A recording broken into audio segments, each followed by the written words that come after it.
aukeratu genuenean ikuina, gainaz biok kointzitu genuen bi aukeretatik hori egin genuela. Eta Xaberek pasatzidanean lehenengo bersioa, nik argi neukan nik ikusten nuen hor klasiko bat. Eta orduan horregatik aukeratu nuen Txuri Beltza.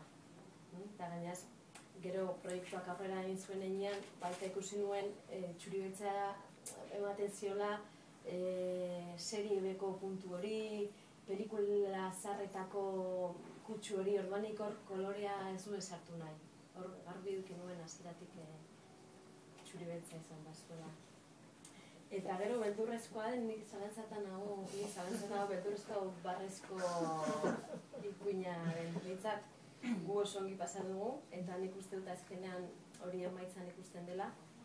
Nik nire aldetik disfrutatu dut pilo bat marrazkiak egiten, asko oso arkatzakin eta ordu askotako marrazkiak dira, oso gozagarriak niretzat, eta nik uste dut hori azkenean, espero dute behintzat irakurleek eta ikusleek ere disfruta izaten.